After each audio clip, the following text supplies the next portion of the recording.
the hits. Happy New Year.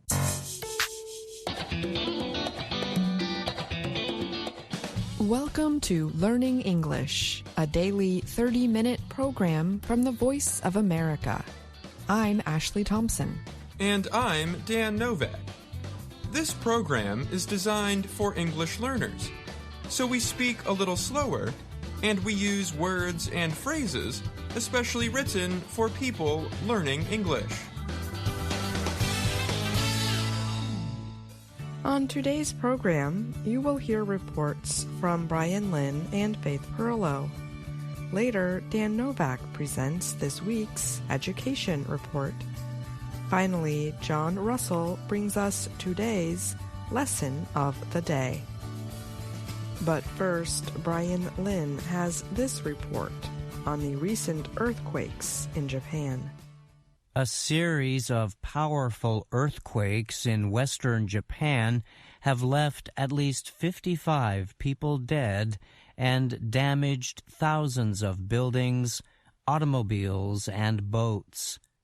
The first quake struck New Year's Day, registering 7.6 in magnitude or strength. The shaking caused major damage across Ishikawa Prefecture. Japanese media reports said the quake destroyed tens of thousands of homes and cut water, power, and phone services in some areas. The mayor in the town of Suzu, near the quake's center, said up to 90% of homes may have been destroyed, Reuters news agency reported. The earthquake set off tsunami warnings along Japan's western coast. Officials ordered about 100,000 people to leave their homes Monday night. They were sent to schools and sports centers to take shelter. Many returned to their homes Tuesday after the warnings were lifted. Japan's meteorological agency said about 200 aftershocks had struck since the main quake and that more were expected in coming days. Japanese Prime Minister Fumio Kishida told reporters the government had deployed teams that included military troops, police, and local rescuers. We have received reports that there are still many people waiting to be rescued under collapsed buildings, he said. Kishida added that saving lives is the top goal. Japan sits on the so-called Ring of Fire, a collection of volcanoes and fault lines found around the Pacific Basin. About 20% of the world's earthquakes of magnitude 6 or greater happen in that area. Monday's earthquake was Japan's deadliest since 2016. Emergency teams battled fires in several cities as rescuers searched for people trapped in wreckage. Shoichi Kobayashi lives in the city of Wajima. He told Reuters he was at home celebrating New Year's with his wife and son when the quake hit and sent furniture flying across the house. I've never experienced a quake that powerful, Kobayashi said. In the city of Nanao, Fujiko Ueno said she was celebrating with about 20 people in her home when the earthquake struck. The quake caused walls to collapse onto a parked car. Ueno said no one in the group was injured. It all happened in the blink of an eye, she said. Toshitaka Katada is a University of Tokyo professor who specializes in disasters. He told the Associated Press that people were better prepared for this event because the area had been hit by quakes in recent years. There is probably no people on Earth other than Japanese who are so disaster-ready, Katada said. Government officials said several nuclear centers in the area were operating normally. A 2011 earthquake and tsunami caused 3 reactors to melt down and release large amounts of radiation at the Fukushima Nuclear Power Center in northeastern Japan. I'm Brian Lynn.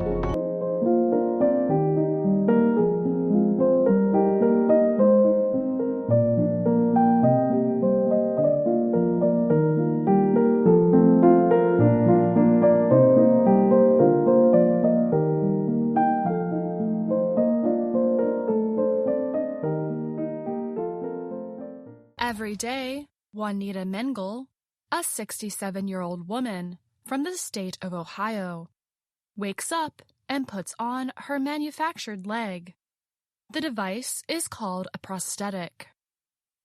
Then, Mengel does the same for Lola Pearl, her colorful 5-year-old cat. Lola Pearl is missing her back left leg. Mengel has many cats. Most of them have disabilities. But Lola Pearl is special. She is a therapy cat. And she and Mengel are partners of a kind.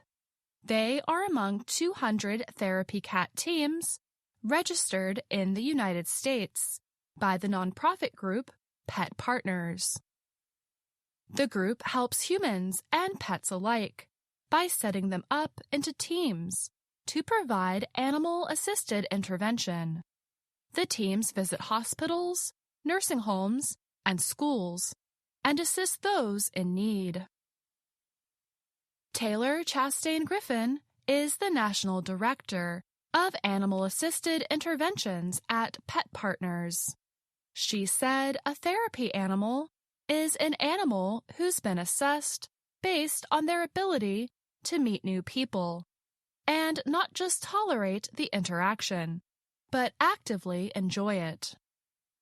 Chastain Griffin is a researcher who studies the effects of therapy cats. She said there needs to be more research done in cat therapy. She said that there is a lot of research on other therapy animals, like dogs, and many people are surprised to learn that cats can be therapy animals too. They go into a setting and people are like, "Whoa, there's a cat on a leash. What's happening?" It kind of inspires people to connect in a way we haven't traditionally heard talked about in other therapy animal interventions, Chastain Griffin said. Besides dogs and cats, Pet Partners registers 7 other species as therapy animals, including horses, rabbits, rats, guinea pigs, birds, mini pigs, and llamas and alpacas. Mengel said Lola Pearl showed signs that she would make a good therapy cat soon after the animal joined her family. Mengel took her new cat to a meeting for amputees. "She was so good with people. I just knew she would be a good therapy cat. People really were attracted to her too," Mengel said. Recently, people who attended a support group for amputees were able to meet Lola Pearl. They petted her as she woke up from a rest. On the side of the cat carrier she rode in was a sign, "Therapy Cat," it read. Mengel was a traveling nurse when she was in a car accident that almost killed her. One of her legs could not be saved. Later, she connected with a friend in the state of Missouri who had a severely injured kitten.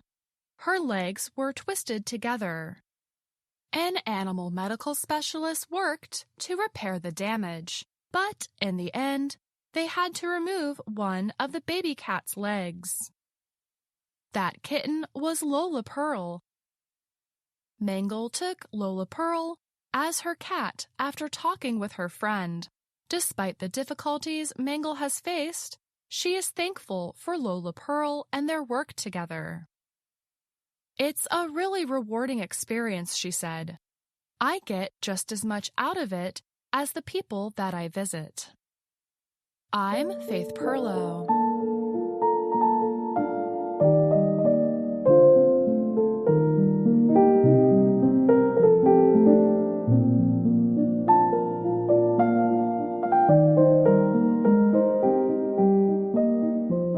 The United Nations Educational, Scientific, and Cultural Organization, or UNESCO, says the period from birth to 8 years old is one of remarkable brain development for children.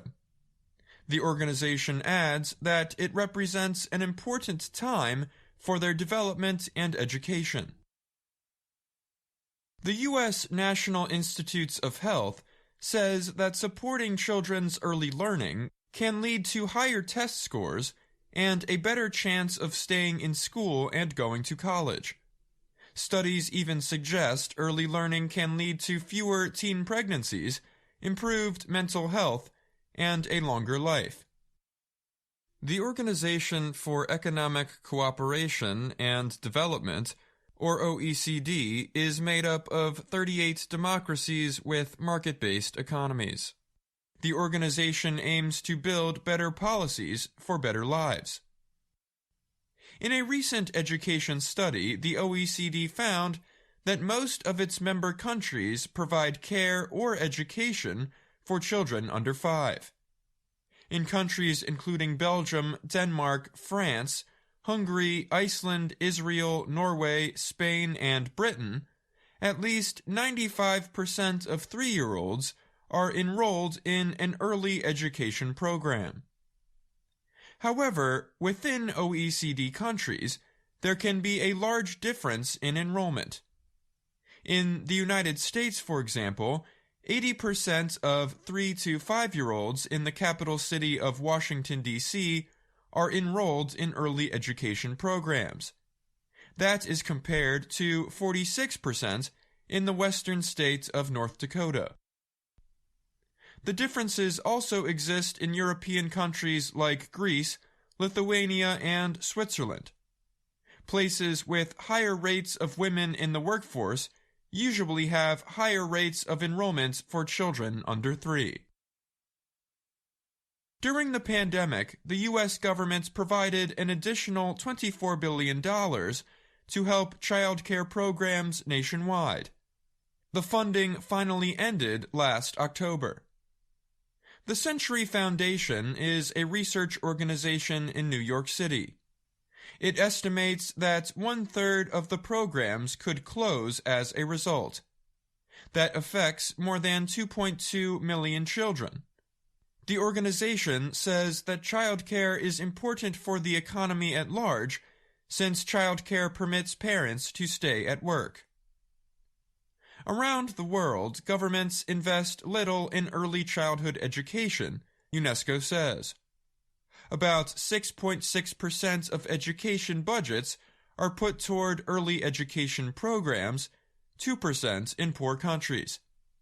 That is well below the target of 10% by 2030 suggested by the children's organization UNICEF. In the U.S., parents can choose to put their children at age 5 in kindergarten or a child care program. Kindergarten enrollment has dropped since the COVID-19 pandemic. Concerned about the virus or wanting to avoid online school, hundreds of thousands of families delayed the start of school for their young children. The Associated Press found that kindergarten enrollment remained down 5.2% in the 2022-2023 school year compared with the 2019-2020 school year. Deborah Stipek is a former head of the Graduate School of Education at Stanford University. She said kindergarten is where children learn to follow directions, learn good behavior, and get used to learning. Stipek said missing that year of school can put kids at a disadvantage. Last year, Isla went to a children's program that met mainly outdoors instead of enrolling in kindergarten in the state of California. Isla now has to adjust to being inside a classroom and learning the right way to hold a pencil. It's harder, way harder, Isla said, of the new way she learned to hold a pencil. Still, her mother, Hannah Levy, says it was the right decision to skip kindergarten. She wanted Isla to enjoy being a child. There is plenty of time, she reasoned, for her daughter to develop study skills. I'm Dan Novak.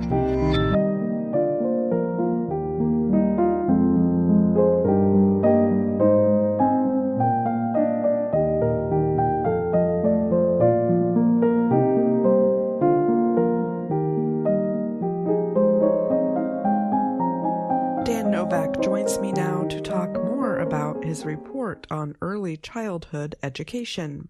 Hi, Dan. Welcome to the show. Thanks for having me, Ashley.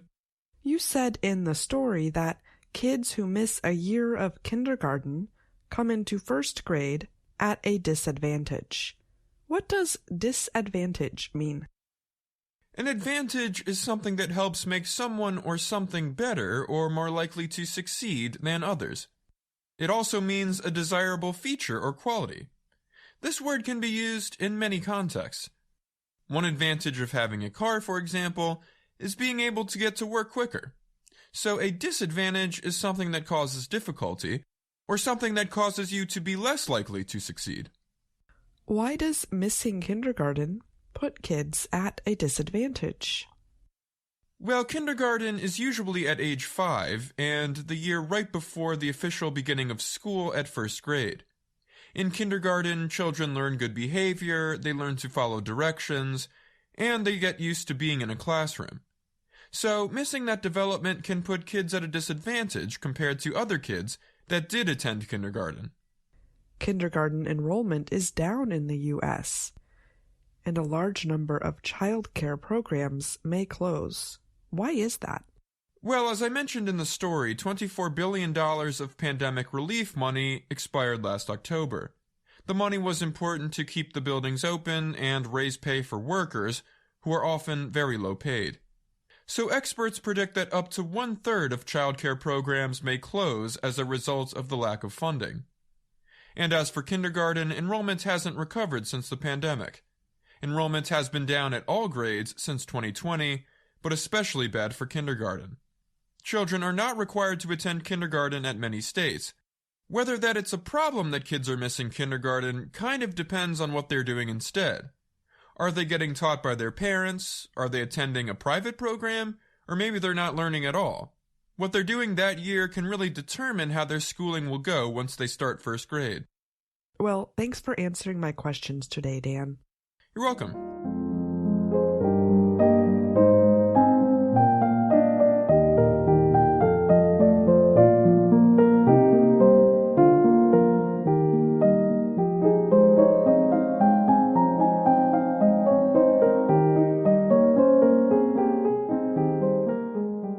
In this next report, Brian Lynn tells us about a United Nations finding about drug production.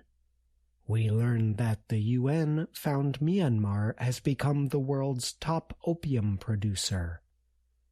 Pay careful attention to the word overtaken. We will talk more about it after the report.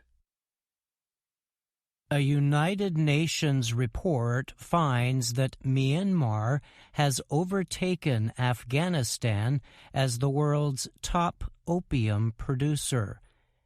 The change came after Myanmar expanded its opium production for a third year, the UN reported. In Afghanistan, production fell sharply in 2023 after the Taliban placed a ban on poppy farming. The latest data on worldwide opium production was recently released in the UN's report, the Southeast Asia Opium Survey 2023. The report was released by the UN's Office of Drugs and Crime, or UNODC. The report estimates opium crops in Afghanistan dropped an estimated 95% in 2023 after the Taliban's ban and enforcement efforts. During the same period, an increasing number of farmers in Myanmar turned to opium as a new crop. The increase in production follows a military takeover of the government in 2021 that pushed the country into a civil war. The situation has severely hurt Myanmar's economy.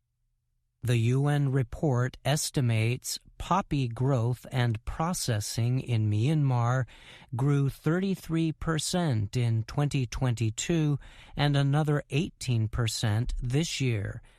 That amounts to a total of 47,000 hectares. That is the most land Myanmar has used for opium production since 2013. Jeremy Douglas is the area representative for the UNODC. He told VOA the country's economic and security situation have severely limited business possibilities and led more people to turn to opium farming to make money.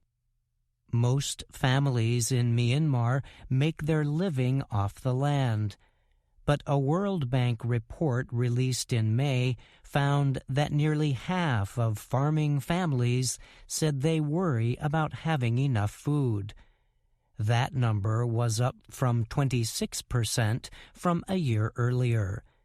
The UNODC estimates Myanmar's farmers grew enough poppy this year to produce up to 1,080 metric tons of dry opium.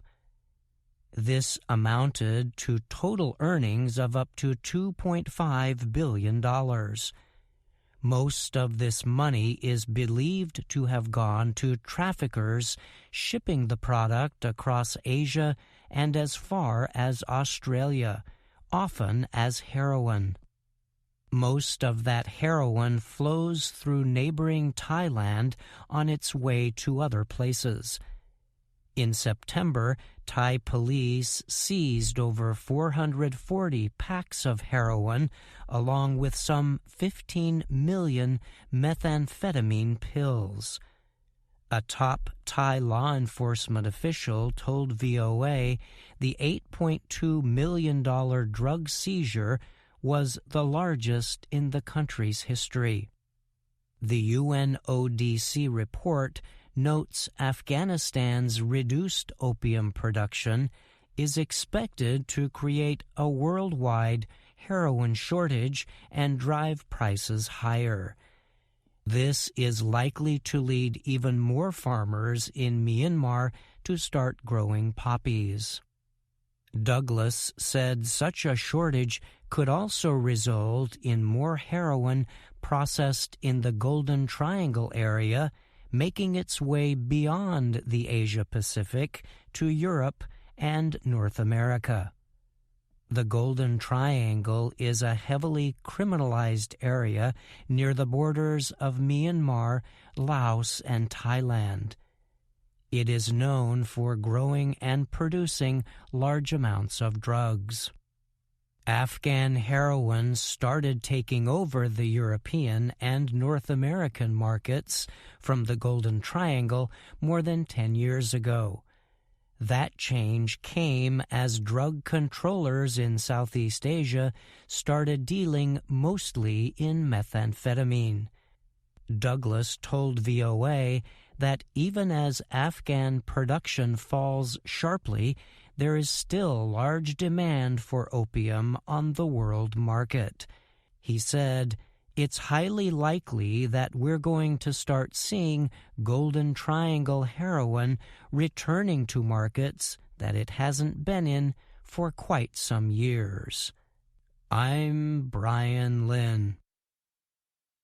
Before the report, we asked you to pay careful attention to the word overtaken.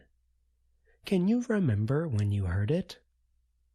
You heard it in the very first line of the story. Let's listen again. A United Nations report finds that Myanmar has overtaken Afghanistan as the world's top opium producer. Our main verb of interest is overtake.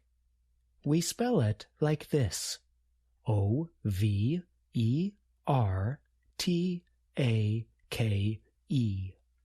One form of the verb overtake is the past participle, overtaken. It is spelled just like overtake, but has an N at the end of the word. Overtaken, the past participle, is the form you heard in the report. We use the past participle when an action has been completed. We will talk a little more about this idea later. So, what exactly does the verb overtake mean? One meaning is to move up to and past someone or something that is in front of you. You can also think of it as meaning to become more successful than something or someone else. When we say that Myanmar has overtaken Afghanistan as the world's top opium producer, we mean that Myanmar has moved past Afghanistan in terms of opium production. You will hear the verb overtake used in many situations. These situations often have a connection with competition.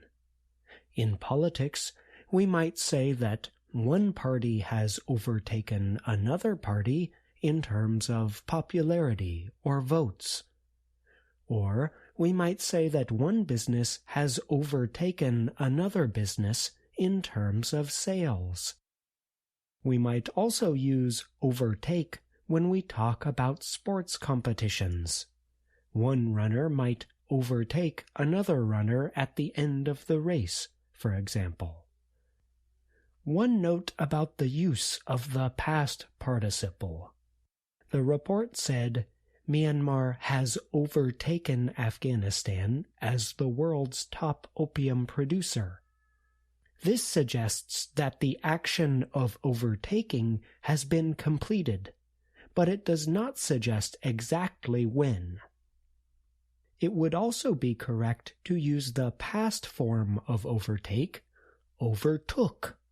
For example, you might say, Myanmar overtook Afghanistan as the world's top opium producer last year. If you would like to learn more about the differences between the two verb forms, has overtaken and overtook, be sure to check the resources in the Everyday Grammar and Ask a Teacher sections of our website, learningenglish.voanews.com. And that's the lesson of the day. I'm John Russell.